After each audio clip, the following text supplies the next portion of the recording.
بسم اللہ الرحمن الرحیم۔ السلام علیکم۔ رات کا آخری پہر ہوتے ہی وہ تاجر خراسان سے نکل کر سیدھا بغداد کی طرف روانہ ہو چکا تھا۔ اس کے لباس سے ہی یہ بات معلوم ہو رہی تھی کہ وہ تاجر کافی مالدار ہے۔ بغداد جا کر وہ حج کی تیاری کرنے کے بعد سعودی عرب کے لیے نکلنا چاہتا تھا۔ وہ تاجر کافی نیک تھا، دن رات اللہ تعالیٰ کی عبادت میں وقف کر دیتا تھا، اپنے مال میں سے لوگوں کی مدد کرتا تھا۔ اس سب چیزوں کی بدولت اللہ تعالیٰ نے بھی اس کو بہت سی نعمتوں سے نوازا تھا، اولاد کی خوشی بھی دی تھی اور دولت سے بھی مالا مال رکھا تھا۔ اس کے پاس سب کچھ تھا، اس کے باوجود بھی وہ اللہ تعالیٰ کے در پہ ہی پڑا رہتا تھا۔ اس نے اب تک 6 حج کر لیے تھے، آج وہ 7واں حج کرنے کے لیے بغداد کی جانب روانہ ہو چکا تھا۔ اس کا دل آج عجیب سی کیفیت کا شکار تھا۔ اس کے پاس کافی سارا مال تھا، وہ اپنے گھر سے نکلتے وقت کافی دینار لے کر نکلا تھا۔ جب وہ دینار اپنی تجوری سے نکال رہا تھا تب اس کی بیوی نے اس کو تنبیہ بھی کی تھی کہ تم اتنا مال نہ لے کر جاؤ، راستے میں پریشانی ہوگی کیونکہ تم بغداد کے راستے سے گزرو گے، اور ویسے بھی بغداد میں بہت سے چور ڈاکو بیٹھے ہوتے ہیں، تمہارا سارا مال وہ لوگ ہڑپ کر لیں گے۔ لیکن اس کے باوجود بھی وہ اپنی عادت سے مجبور زیادہ دینار لے کر نکل چکا تھا، اور یہی اس کی پریشانی کا سب سے بڑا سبب بننے والا تھا، جس سے وہ ناواقف تھا۔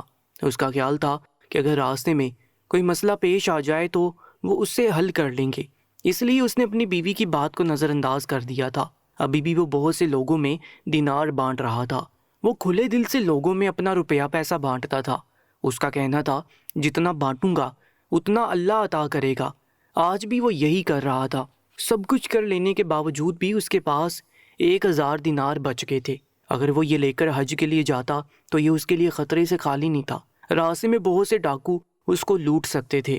ویسے بھی بغداد کے بارے میں تو اسے بہت سی باتیں معلوم ہوئی تھیں کہ وہاں پر بہت ڈاکوؤں کا بسیرا ہے، جو بھی شخص وہاں سے گزرتا ہے اس کو لوٹ لیا جاتا ہے۔ انہی وجوہات کی وجہ سے وہ کافی پریشان تھا۔ اس کے ہاتھ میں موجود نیلے رنگ کے تھیلے کے اندر وہ دینار موجود تھے۔ اس کا دل بہت برے طریقے سے ڈر رہا تھا۔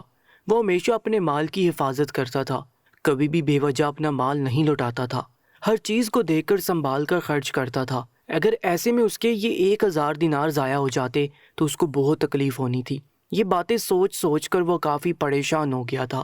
وہ خراسان سے رات کے آخری پہر نکلا تھا، لیکن بغداد پہنچتے پہنچتے سر پر سورج آ گیا تھا۔ آج گرمی اور دنوں کی نسبت کافی سخت تھی۔ وہ پسینوں سے شرابور کافی پریشان سا تھا۔ کافی دیر تک گرمی سے ہی کھڑے رہنے کے بعد اس نے تھوڑا آرام کرنے کے بارے میں سوچا اور ایک درخت کے سائے تلے زمین پر نیچے بیٹھ گیا۔ وہاں پر کافی اچھی ہوا بھی آ رہی تھی۔ درخت کے نیچے بیٹھ کر اس نے آخری سانس لی۔ پریشانی سے اس کا برا حال تھا۔ اس کا ہاتھ بے ساختہ سر پر جا کر رکا۔ اس کو بالکل سمجھ نہیں آ رہا تھا کہ وہ 1000 دینار کا کیا کرے۔ کافی دیر سوچنے کے باوجود بھی اس کے دماغ میں کوئی ترکیب نہیں آ رہی تھی۔ اچانک ہی اس کے دماغ میں ایک خیال آیا، کیوں نہ اس دینار کو کسی کے پاس امانت کے طور پر رکھوا دیا جائے۔ لیکن اگر وہ ایسا کرتا تو اسے خراسان جانا پڑتا، کیونکہ یہاں پر اس کا جاننے والا کوئی بھی نہیں تھا۔ وہ بغداد میں بالکل تنہا تھا، یہ اس کا شہر نہیں تھا، وہ خراسان کا رہائشی تھا، اسی لیے اس کے دماغ میں آنے والے اس خیال کو وہ جھٹک چکا تھا۔ وہ ادھر ادھر نظر دوڑا رہا تھا کہ اچانک ہی اس کی نظر اوپر کو اٹھی۔ کافی دیر کچھ سوچنے کے بعد اس کے دماغ میں یکدم ہی ایک اور خیال آیا، کیوں نہ اس درخت کے نیچے ہی میں اپنا مال چھپا دوں اور واپسی پر اس کو یہاں سے لے جاؤں تو کتنا اچھا ہو جائے گا۔ وہ یہ سوچ کر فوراً ہی اپنی جگہ سے کھڑا ہوا اور چاروں جانب اس درخت کے ارد گرد گھوم کر دیکھنے لگا۔ وہ پیڑ ارند کا تھا، اس پیڑ کا قد متناسب تھا، اس کو یہ جگہ بالکل مناسب لگی۔ اس نے فوراً ایک بڑا سا لکڑی کا پھٹا اٹھایا جو کافی سخت تھا۔ پیڑ کے قریب ہی وہ ایک گڑھا کھودنے لگا۔ گڑھا کھودتے وقت وہ ادھر ادھر ہی نظر گھما لیتا تھا، کہیں اس کو کوئی دیکھ نہ لے، کیونکہ اگر وہ یہ کام کرتے ہوئے کسی کی نظروں میں آ جاتا تو اس کا مال خطرے میں آ سکتا تھا۔ اسی لیے وہ یہ کام کافی احتیاط سے کر رہا تھا۔ وہ درخت کے پچھلے حصے کی طرف گڑھا کھود رہا تھا، کیونکہ آگے والے حصے میں لوگ اس کو یہ کام کرتے ہوئے دیکھ سکتے تھے۔ اپنا کام کر لینے کے بعد اس نے درخت کے پاس کھڑے ہو کر چاروں طرف نظر گھما کر دیکھا، اور اس کے بعد اپنے ہاتھ میں موجود وہ نیلے رنگ کا تھیلا اس گڑھے میں ڈال دیا تھا، اور فوراً ہی اس پر مٹی ڈال کر اس کو دفن کر کے وہاں سے نکل چکا تھا۔ اس نے ایک نظر دور جا کر درخت کو دیکھا اور اس کے بعد وہ سیدھا حج کے لیے روانہ ہو چکا تھا۔ آج اس کا 7واں حج تھا۔ وہ بے وجہ ہی اس دینار کی وجہ سے کافی پریشان ہو گیا تھا۔ آج اس کی خوشی دیکھنے لائق تھی، چہرے پر ایک عجیب سی چمک تھی۔ وہ جب خانہ کعبہ کے سامنے آیا تھا تو دل بے ساختہ بھر آیا تھا اور آنکھوں سے آنسو بل بل بہنے لگے تھے۔ اس کو سمجھ نہیں آ رہا تھا وہ اپنے جذبات کیسے بیان کرے۔ وہ کافی دیر تک گھٹنوں کے بل بیٹھ کر خانہ کعبہ کو دیکھ کر روتا رہا۔ اس کا یہ حج تقریباً 3 مہینے کے اندر اندر مکمل ہوا تھا۔ اس نے پہلے حج ادا کیے تھے اور جب بھی واپس لوٹ جاتا تھا، لیکن اس بار اس نے کافی وقت لیا تھا کیونکہ وہ اپنا حج کافی سکون سے ادا کرنا چاہتا تھا۔ اس سے پہلے وہ بہت سی عمرے ادا کر چکا تھا۔ اپنے خاندان والوں کے نام سے بھی اس نے کئی عمرے ادا کیے تھے، لیکن یہ والا حج ادا کرنے کے بعد اس کو ایک عجیب سا سکون محسوس ہو رہا تھا۔ حج ادا کر لینے کے بعد بھی وہ سعودی عرب میں ہی ٹھہرا رہا تھا۔ شاید یہ اس کا 7واں حج تھا، اس لیے اس کی ایسی کیفیت تھی۔ 3 مہینے بعد وہ کافی حشاش بشاش ساتھ سعودی عرب سے نکل کر بغداد آیا تھا، کیونکہ اس کو وہاں سے اپنے دینار نکال کر اب اپنے گھر کی طرف روانہ ہونا تھا۔ اس حج کے دورانیے میں بھی اپنے دینار بالکل بھی نہیں بھولا تھا۔ وہ کوئی کنجوس تاجر نہیں تھا، لیکن وہ اپنے ایک ایک روپے کا حساب رکھتا تھا۔ اس نے یہ سب کچھ کافی محنت سے جوڑا تھا، اس لیے وہ ایسے اپنی محنت کو ضائع نہیں کرنا چاہتا تھا۔ اس کے لیے ایک ایک روپیہ کافی اہمیت کا حامل تھا۔ اس کے گھر والے بھی اس کے انتظار میں کافی ہلکان ہو چکے تھے۔ اس کو ان سب چیزوں کا اندازہ تھا، کیونکہ وہ جب بھی حج کے لیے جاتا تھا تو تقریباً 1 ماہ یا 2 ماہ بعد واپس آ جاتا تھا، لیکن اس بار وہ 3 مہینے بعد جانے والا تھا۔ وہ اس بات سے بھی واقف تھا کہ اس کے خاندان میں موجود لوگ تو یہ بھی تصور کر چکے ہوں گے کہ وہ مر چکا ہے، کیونکہ کبھی بھی اس کو اتنا وقت نہیں لگا تھا جتنا اس بار لگ چکا تھا۔ اپنے خاندان سے ملنے کی خوشی بھی الگ تھی اور حج مکمل ہو جانے کی خوشی بھی الگ تھی۔ وہ سارے راستے اپنے خاندان والوں سے ملاقات کے لیے خوش سا بغداد آیا تھا، لیکن وہ اس بات سے ناواقف تھا کہ بغداد آنے کے بعد اس کی ساری خوشی غارت ہونے والی ہے۔ بغداد آتے ہی وہ فوراً اس ارند کے درخت کے پاس پہنچا تھا جہاں پر اس نے اپنے 1000 دینار دفن کیے تھے۔ وہاں آتے ہی وہ اپنی مطلوبہ جگہ پر آیا تھا اور ہاتھوں کی مدد سے وہ گڑھا کھودنے لگا تھا۔ اس کے چہرے پر ایک پرسکون مسکراہٹ تھی، لیکن وہ مسکراہٹ جلدی چہرے سے غائب ہو چکی تھی کیونکہ اس کو وہ جگہ کافی کچی کچی محسوس ہو رہی تھی۔ 3 مہینے پہلے اس نے یہ گڑھا کھودا تھا، اب تک تو اس گڑھے کو پکا ہو جانا چاہیے تھا، لیکن اس گڑھے کو کچا محسوس کر کے اس کا دل عجیب سی کیفیت سے دوچار ہوا تھا۔ اس نے فوراً ہی وہ گڑھا کھود دیا تھا، لیکن وہاں پر اس کے وہ دینار موجود نہیں تھے جو وہ 3 مہینے پہلے اس گھڑے میں ڈال کر گیا تھا۔ وہ نیلی تھیلی وہاں موجود نہیں تھی جس کے اندر وہ دینار تھے۔ اس نے آس پاس کی جگہوں کو بھی کھودا تھا، لیکن اس کے دینار کہیں بھی موجود نہیں تھے۔ وہ ارند کے پیڑ کے نیچے ہی سر پکڑ کر بیٹھ چکا تھا اور زور زور سے بیان کرنے لگا تھا کہ وہ برباد ہو گیا ہے، اس کے دینار کوئی چوری کر چکا ہے۔ اس کو سمجھ نہیں آ رہا تھا کہ وہ کیسے رد عمل ظاہر کرے۔ اس کی محنت کی کمائی کوئی لے اڑا تھا، اس کا بس نہیں چل رہا تھا کہ وہ سب کچھ تہس نہس کر دے۔ ابھی جو وہ تھوڑی دیر پہلے کافی خوش تھا، اب ساری خوشی غارت ہو چکی تھی۔ اس کو سمجھ نہیں آ رہا تھا کہ وہ کیا کرے۔ اس کو ایسی کیفیت میں بیٹھے دیکھ کافی سارے لوگ اس کے پاس آ کر کھڑے ہو گئے، لیکن اس کی کیفیت کو دیکھ کوئی بھی آدمی آگے بڑھ کر پوچھ نہیں پا رہا تھا کہ بھائی تمہارے ساتھ کیا ہوا ہے۔ کافی دیر گزر جانے کے بعد ایک شخص کو اس تاجر سے ہمدردی ہوئی اور اس نے قریب آ کر پوچھا، بھائی صاحب سب خیر تو ہے؟ اتنا پریشان سر پکڑ کر کیوں بیٹھے ہوئے ہو؟ کچھ ہو گیا ہے کیا؟ اس تاجر نے اس آدمی کی جانب دیکھا اور کہنے لگا، میں لٹ گیا، میں برباد ہو گیا، میری محنت کی کمائی کوئی لے اڑا۔ میں حج کے لیے جا رہا تھا تو میں نے اس درخت کے نیچے اپنے دینار چھپائے تھے اور یہی سوچا تھا کہ واپسی پر یہاں سے نکال لوں گا، لیکن جب میں واپس آیا اور وہ دینار نکالنے لگا تو یہاں پر وہ دینار موجود ہی نہیں ہے۔ میری محنت کی کمائی کوئی لے اڑا، میرا ایک ایک پیسہ کافی قیمتی ہے، میں کیسے اپنا پیسہ واپس لاؤں؟ مجھے کچھ سمجھ نہیں آ رہا۔ اس کی بات سن کر وہاں کھڑے کافی سارے لوگ چہم و گوئیاں کرنے لگے۔ اس آدمی نے سب کی جانب دیکھا اور کہنے لگا کہ آپ لوگوں نے ان 3 مہینے کے دورانیے میں کسی شخص کو اس درخت کے آس پاس منڈلاتے دیکھا ہے یا پھر کوئی گڑھا کھودتے دیکھا ہے؟ وہ کسی حشیے کے تحت ان سب سے سوال کر گیا تھا، لیکن سب لوگوں نے لا علمی کا اظہار کیا اور ایک شخص کہنے لگا، بھائی صاحب یہ تو ایک درخت ہے، بہت سے لوگ اس کے سائے میں بیٹھ کر سانس لیتے ہیں، بچے یہاں پر کھیلتے ہیں، بھلا کیسے کوئی گڑھا کھود کر تمہارے دینار نکال سکتا ہے؟ جبکہ وہ آدمی یہ باتیں سن کر رونے والا ہو گیا تھا۔ اس کو سمجھ نہیں آ رہا تھا کہ اس کی کیفیت اتنی زیادہ خراب کیوں ہو رہی ہے۔ وہ 1000 دینار ہی تو تھے، اس کے پاس تو ویسے بھی بہت پیسہ تھا، اس کے لیے یہ 1000 دینار کوئی معنی نہیں رکھتے تھے، لیکن اس 1000 دینار کو لے کر اس کی کیفیت کافی عجیب ہو چکی تھی۔ وہاں موجود ایک آدمی نے جب اس تاجر کو اتنا پریشان دیکھا تو وہ قریب آیا اور کہنے لگا میں تمہیں ایک آدمی کے بارے میں بتاتا ہوں، تم اس کے پاس جاؤ، وہ تمہیں تمہارے دینار واپس دلوا دے گا۔ اس تاجر نے اس آدمی کی جانب دیکھا اور کہنے لگا وہ کیسے؟ بھلا کیا وہ شخص غیب کا علم رکھتا ہے یا پھر اس کے پاس کوئی جادوئی طاقت ہے جو میرے دینار واپس دلوا دے گا؟ اس تاجر کا دماغ کافی گرم ہو چکا تھا، اس کو بے وجہ ہی بہت غصہ آ رہا تھا۔ اگر کوئی اس کے ساتھ ہمدردی بھی کر رہا تھا تو وہ اس کو جاڑ رہا تھا اور اپنے دینار کو تلاش کر رہا تھا۔ اس آدمی نے مسکرا کر سر نفی میں ہلایا اور کہنے لگا نہیں بھائی، وہ اس سلطنت کے بادشاہ ہیں، سلطان۔ تم ان کے پاس جاؤ گے تو وہ تمہارا مسئلہ جلدی حل کر دیں گے اور تمہارے مجرم کو بھی تمہارے سامنے پیش کر کے تمہارے دینار واپس دلوا دیں گے۔ اس تاجر نے جب یہ بات سنی تو اس کے ہاتھ یکدم ہی تھم سے گئے۔ وہ یہ بات تو بھول ہی چکا تھا کہ بغداد میں سلطان موجود ہے، ان کے پاس جا کر وہ اپنا مسئلہ پیش کر سکتا ہے۔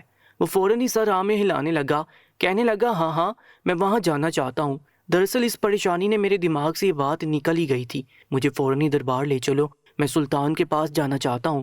اس اجنبی آدمی نے اس تاجر کو اپنے ساتھ آنے کے لیے کہا اور سیدھا سیدھا چلتا ہوا سلطان کے دربار کے قریب پہنچ گیا۔ وہاں پہنچ کر اس نے سلطان کے سپاہیوں سے کہا کہ یہ آدمی خراسان سے آیا ہے، سلطان سے ملاقات کا خواہش مند ہے، آپ اندر جا کر بتائیں کہ کوئی ان سے ملنے کے لیے آیا ہے۔ دونوں سپاہیوں نے ایک نظر ایک دوسرے کو دیکھا اور فوراً ہی اندر اطلاع پہنچا دی کہ کوئی شخص خراسان سے سلطان سے ملاقات کے لیے آیا ہے۔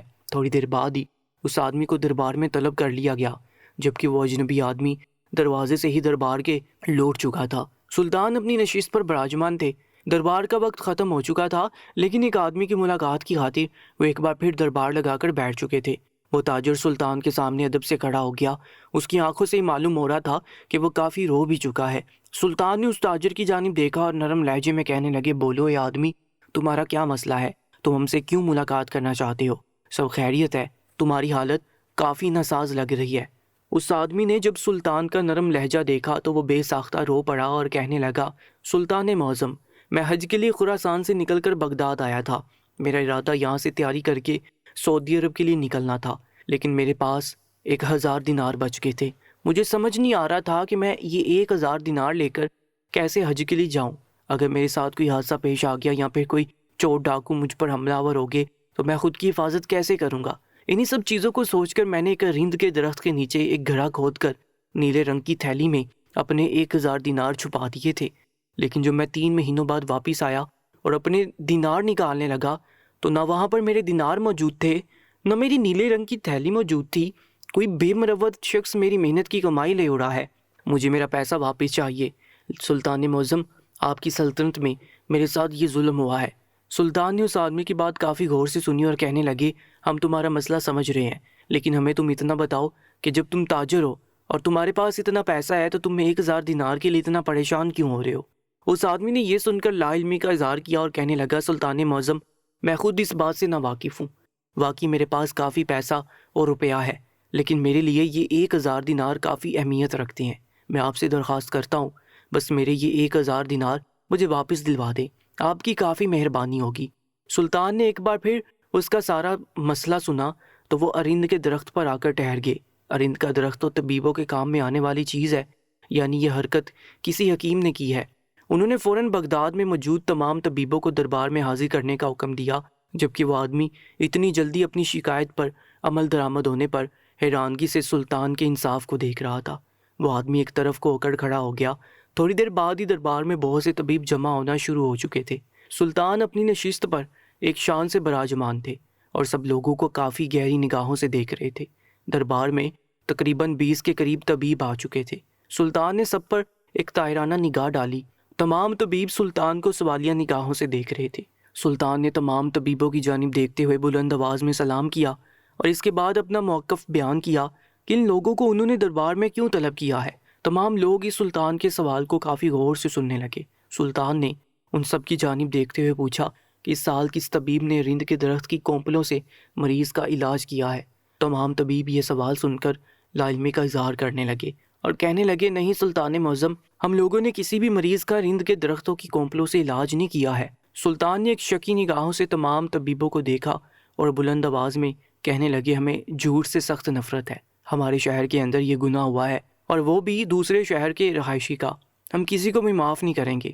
اگر ہمیں سچ معلوم ہو گیا، اس لیے بہتری آپ سب کی اسی میں ہے کہ آپ لوگ ہمیں بتا دیں کون ہے وہ شخص جس نے ارند کے درخت کا استعمال کیا ہے۔ ان کی بات سن کر تمام طبیب خاموش ہو گئے تھے، کیونکہ انہیں سمجھ نہیں آ رہا تھا کہ سلطان اتنا زیادہ غصہ کیوں ہو رہے ہیں۔ اگر وہ لوگ منع کر رہے تھے تو وہ لوگ سچ کہہ رہے تھے۔ سلطان ہمیشہ ہی ہر طبیب کا احترام کرتے تھے، لیکن آج ان کا رویہ دیکھ تمام لوگ ہی خاموش تھے اور کچھ خوف زدہ بھی تھے۔ دربار میں خاموشی چھائی ہوئی تھی اور تاجر بھی سلطان کا انصاف کافی غور سے دیکھ رہا تھا۔ جب تمام طبیب بھی خاموش رہے تو انہوں نے فوراً ہی اپنے وزیر کو دربار میں طلب کیا۔ وزیر کے آتے ہی سلطان نے اس سے سوال کیا، کیا بغداد کے تمام طبیب آ چکے ہیں یا پھر کوئی باقی رہتا ہے؟ وزیر نے کچھ سوچ کر جواب دیا، سلطان معظم ایک طبیب ہے جس کی طبیعت تھوڑی ناساز ہے، وہ بستر مرگ پر ہے، اسی لیے وہ یہاں حاضر نہیں ہو پایا، باقی سب طبیب آ چکے ہیں۔ وزیر کی بات سن کر سلطان اپنی نشست سے کھڑے ہوئے اور وہاں موجود تمام طبیبوں کو جانے کی اجازت دے دی، اور اس آدمی کو لے کر اس طبیب کے پاس پہنچ گئے جو بستر مرگ پر تھا۔ اس کی حالت کافی ناساز تھی۔ سلطان کو اس سے سوال و جواب کرنا اچھا تو نہیں لگ رہا تھا، لیکن یہی اصول تھے، اگر کسی شخص پر شک ہو تو اس سے کسی بھی حالت سے سوال جواب کیے جا سکتے ہیں۔ سلطان نے اس طبیب کے پاس بیٹھ کر سلام کیا اور اس سے دھیمے لہجے میں پوچھنے لگے، ہمیں صرف اتنا بتاؤ، کیا تم نے رند کے درخت کا استعمال کیا یا نہیں؟ اس طبیب نے سلطان کو دیکھا اور نکاہت زدہ لہجے میں کہنے لگا، جی سلطان معظم، میں نے ایک فلاں شخص کا علاج کیا ہے۔ سلطان نے سر کو ہلکی جنبش دی اور کہنے لگے، ہمیں صرف اس آدمی کا نام اور پتہ بتا دو، باقی تمہیں اور کچھ بتانے کی ضرورت نہیں ہے۔ اس طبیب میں بولنے کی ہمت تو نہیں تھی، لیکن خود سلطان چل کر اس کے گھر آئے تھے، اس لیے اس نے فوراً ہی ہمت کر کے سلطان کو اس شخص کا نام اور پتہ بتا دیا، جس کو سن کر سلطان نے مزید کوئی اور سوال اس طبیب سے نہیں کیا تھا، اور اس تاجر کے ہمراہ وہاں سے نکل کر سیدھا اس آدمی کے پاس پہنچے تھے جس کا علاج اس طبیب نے کیا تھا۔ وہ لکڑہارا تھا۔ اس نے جیسے سلطان کو اپنے گھر کے قریب دیکھا تو وہ حیران ہوا اور فوراً ہی ان کی خدمت میں حاضر ہو گیا۔ وہ لجاجت سے سلطان سے بات کرنے کی کوشش کرنے لگا۔ سلطان نے اس کو خاموش رہنے کا اشارہ کیا اور اپنا موقف وہاں آنے کا بیان کرنے لگے، کیا تم نے اس سال ارند کے درخت کا استعمال کیا تھا؟ تمہارا علاج کسی طبیب نے ارند کی درخت کی کونپلوں سے کیا تھا یا نہیں؟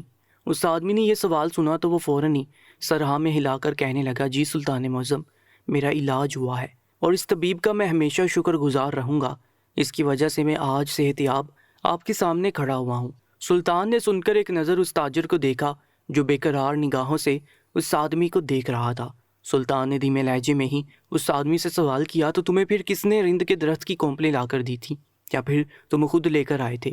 ہمیں صرف اتنا بتا دو۔ وہ آدمی حیران ہو رہا تھا کہ سلطنت کے بادشاہ یہ سوال اس سے کیوں کر رہے ہیں، لیکن اس نے فوراً ہی اپنی حیرانگی چھپائی اور کہنے لگا، سلطان معظم، مجھے فلاں فروش نے لا کر دی تھی اور اس کی اجرت میں نے اس کو دے دی تھی۔ طبیب نے مجھے اسی چیز کا بتایا تھا، لیکن مجھے ڈھونڈنے سے بھی ارند کا درخت نہیں ملا تھا، لیکن جب میں نے اس سے معلوم کیا تو اس نے فوراً ہی مجھے وہ لا کر دے دی تھی۔ اس کے بعد اس طبیب نے میرا علاج کر دیا اور میں آپ کے سامنے آج صحت یاب کھڑا ہوں۔ سلطان کو ساری کہانی اب سمجھ آ چکی تھی کہ اصل مجرم نہ طبیب ہے، نہ جس شخص کا علاج ہوا ہے وہ ہے، بلکہ اصل مجرم وہ شخص ہے جس نے وہ کونپلیں اس بیمار آدمی کو لا کر دی تھی۔ سلطان نے فوراً ہی اس کا پتہ معلوم کیا اور اپنے وزیر کو حکم دیا کہ اس شخص کو دربار میں حاضر کیا جائے، جبکہ وہ اس تاجر کے ساتھ دربار کی طرف روانہ ہو چکے تھے۔ اس کے وہاں پہنچتے ہی وزیر اس کے ساتھ وہاں پہنچ چکا تھا، جبکہ اس آدمی کے چہرے کی ہوائیاں اڑی ہوئی تھیں اور وہ اس بات کی گواہ تھی کہ اصل مجرم یہی شخص ہے۔ سلطان نے جب اس سے آرام سے یہ سوال کیا تو اس کو شے مل گئی اور وہ فوراً ہی انکار کرنے لگا، کہنے لگا، نہیں سلطان معظم، مجھے کوئی دینار وہاں سے نہیں ملے ہیں۔ لیکن جب سلطان نے اس آدمی کو تھوڑی مرمت کی تو وہ فوراً ہی سچ ان کے سامنے اگل چکا تھا کہ جب اس آدمی نے اس سے رند کی درخت کی کونپلیں مانگی تھیں اور وہ جب اس کو کھودنے لگا تھا تبھی اس کو وہاں پر ایک نیلے رنگ کی تھیلی نظر آئی، اور جب اس نے اس کو کھول کر دیکھا تو اس کے اندر دینار موجود تھے، اس لیے میں ان دینار کو لے کر گھر چلا گیا، اور جب اس کی گنتی کی تو وہ 1000 دینار تھے۔ میں سمجھا کہ یہ اب میرے ہیں، لیکن میں نہیں جانتا تھا کہ کچھ مہینے بعد ان دینار کے مالک لوٹ کر آئیں گے۔ سلطان نے مزید اور کوئی بات نہیں سنی تھی اور اس کو ادائیگی کرنے کے لیے کہا تھا۔ وہ شخص اس میں سے کچھ مال خرچ کر چکا تھا، لیکن سلطان کے غصہ کرنے پر اس نے فوراً ہی وہ 1000 دینار اس تاجر کو دے دیے تھے، جبکہ وہ تاجر سلطان کا انصاف دیکھ کر بہت خوش ہوا تھا اور شکریہ ادا کر کے واپس خراسان پہنچ گیا تھا۔ وہاں جاتے ہی اس نے وہ 1000 دینار مسجد بنانے کے لیے دے دیے تھے۔ شاید وہ اسی وجہ سے ان 1000 دینار کو لے کر اتنا پریشان ہو رہا تھا، ورنہ تو اس کے پاس بہت سا پیسہ موجود تھا۔ اس واقعے سے یہ بات ثابت ہوتی ہے، اگر انسان عقل اور سمجھ بوجھ کا استعمال کرے اور مجرم کو پکڑنے کے لیے آخری حد تک چلا جائے تو بہت جلد ہی سچ سامنے آ جاتا ہے۔ روزانہ ایک نیا سچا واقعہ سننے کے لیے چینل کو سبسکرائب کر کے ساتھ موجود بیل آئیکن پر بھی کلک کر لیجیے گا۔ اور آج کی یہ کہانی آپ کو کیسی لگی کامنٹ سیکشن میں اپنی قیمتی رائے سے ہمیں ضرور آگاہ کیجیے گا۔